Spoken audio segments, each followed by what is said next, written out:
What is this thing I found in a pile of old stuff? I was doing a bit of cleaning in the back garden, and I found this. Around 12.5 inches tall, 3.5 inches wide, made of cast iron, and it looks very old. Can you please help me figure out what this is? It's a Georgian cast iron lion's paw door porter from circa 1820. Here's another one listed for $381. It's a decorative doorstop used primarily as a sturdy, weighted item to hold heavy mahogany or residential doors from slamming shut, allowing for air circulation. What is this thing and when's it from? It looks like some sort of lockbox, and the nails and hardware are all very handmade. When unlocked, the front half of the lid slides out of a groove to give access to most, but not all of the interior. The key is pretty crazy looking, and the inside is lined with a metal sheet that is secured with more handmade studs. There are a couple of pieces that enter either through a notch on the side and are secured by a metal wedge.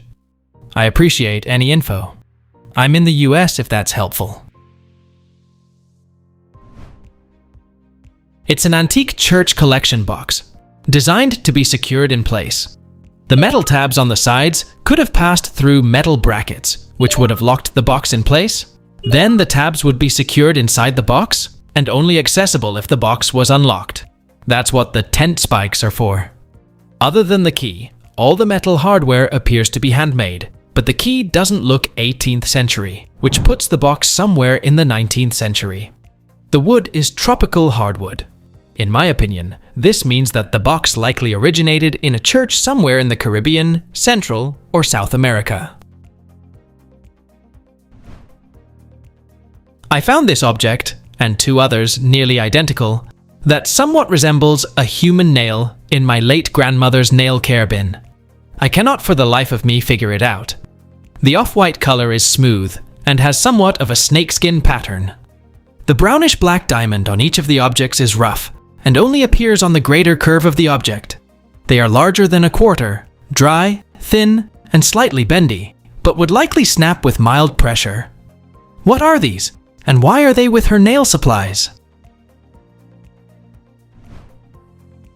These are Arapaima fish scales, very hard and used for nail files. It's one of the largest freshwater fish in the world, and is mostly found in Brazil's Amazon River basin. This fish's scales are so incredibly tough that you need special tools to prep it. When locals catch it, they often save the scales and sell them for a good price. They are commonly used for jewelry, handicrafts, and their rough mineralized surface makes them effective and sustainable nail filers. What is this brass object with a wooden spoke found on a UK beach?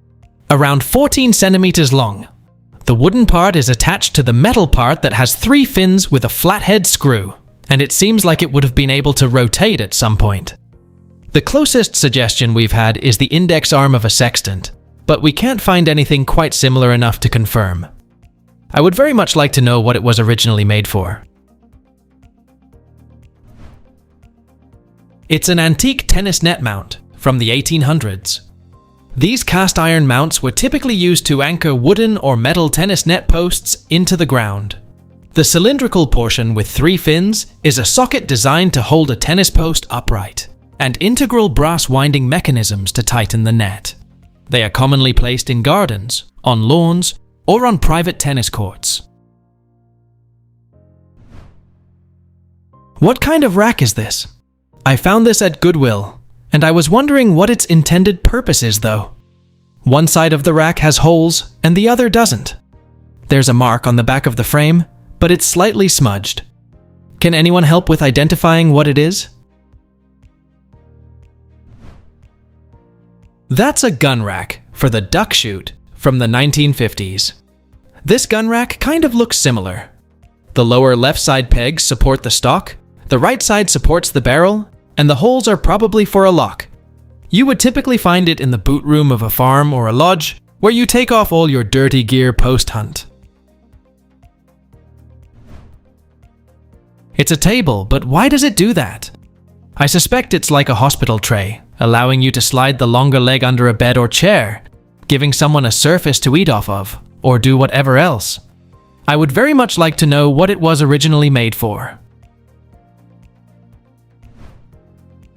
I found a collection at the New York State Museum where something very similar to this was listed as Elizabeth Cady Stanton's writing desk, a historic artifact famously used for composing women's suffrage materials and as a symbolic workspace, including the signing of the Elizabeth Cady Stanton Trust Incorporation papers in 1999.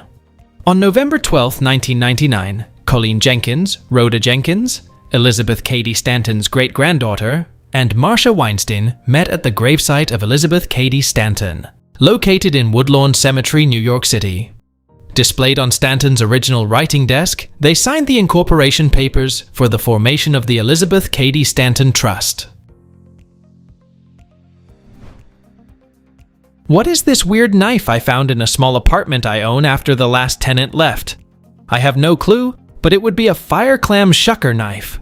The little point end to open it up, and the flatter end to wrench them open. The last tenant was a gentleman from Pakistan, so the writing could be Urdu. I would welcome any information or ideas. It's a carpet weaver's knife, used to rapidly cut yarn and form knots in handmade carpets. The tool combines a sharpened blade edge for cutting the wool thread and a hook on the end of the blade for grabbing and pulling the yarn through the warp threads. It allows for a continuous one-handed motion to tie a knot and cut the yarn, increasing the speed of the weaver. What is this press of some sort I purchased for $1 at an outdoor market? The seller didn't know anything about it, and it looks like it's from the turn of the century. The rectangular part can be removed, and the lever mechanism closes the press. Google searches haven't yielded any helpful information. I would be interested to know its use and how old it might be. It's a Victorian business card printing press, from the late 1800s to the early 1900s, just missing the typeset and roller for ink. It's an antique tabletop letterpress printing press, more specifically a rail press, and they were basically toys, as opposed to larger letterpress printing machines. The handset type was locked into that square frame, called a chase. Then the type would have been inked by hand with a composition roller, and the card to be printed is placed by hand on the platen, the flat plate opposite the chase, where some guides would be adhered to hold it in place while you press down on the handle. I found this while metal detecting somewhere in East Germany. No marking or stamps that I can see. I've Google Lens a ton and searched lots of relevant terms, but no luck. Does anyone know what this is? Please tell us down in the comments. Thanks for watching. Let's make life fun.